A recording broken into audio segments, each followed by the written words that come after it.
They have lived in a state of war for over 20 years, so there's this layering of poverty and violence that makes the problems that the Ssubi Foundation deals with unique. Hope Foundation is here to make a difference. The Ssubi Foundation is work that opens your heart to the soul of humanity. I could be her and she could be me.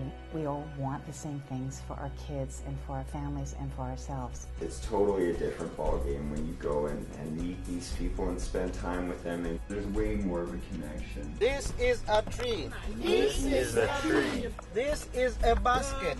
This is a basket. It is so rewarding when we come to Uganda, when you go back home to build schools. The community comes, they receive us with open arms because they know Ssubi is in town.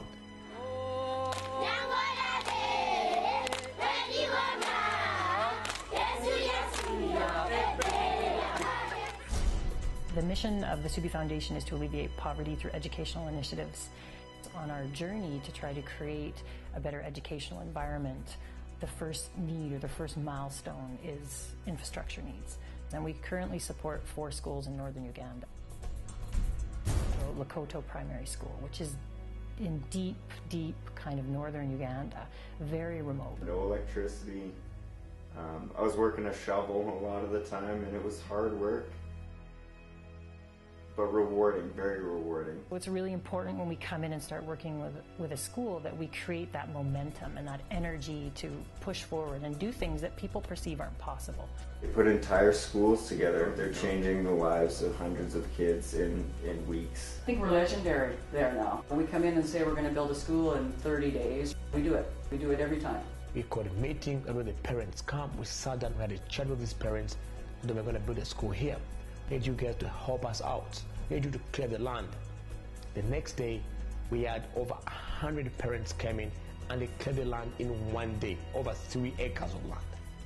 This is a community-run school where the parents have come together to pay 3 teachers to teach grade 1 to 3 under a mango tree and in kind of a straw and wood-built structure. It's a very, very powerful community story, that one.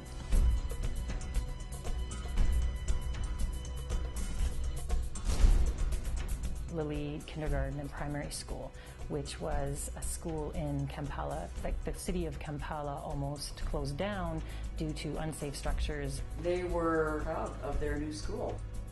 You could see how thrilled they were to have a brand new school and new furniture, and you just know they were going to take care of it and be proud of it.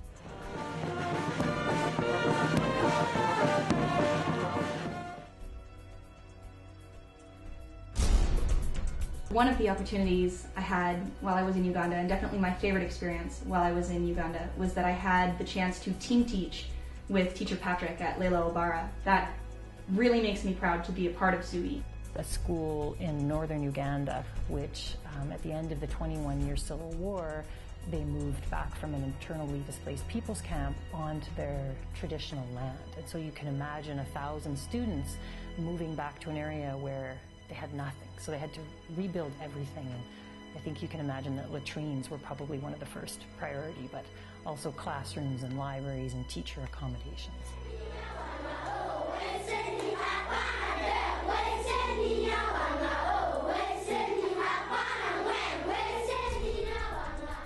Michael and Caroline are in Kampala finishing their education that they need before they go off to university.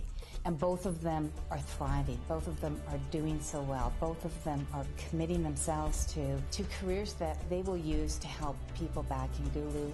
Caroline wants to be a nurse, and Michael wants to be either a teacher or a doctor. Both skill sets that are really, really needed up north. They're doing it not for themselves. They're doing it for their children and their children's children, for their grandkids. And that is how you're going to be able to lift their lives up.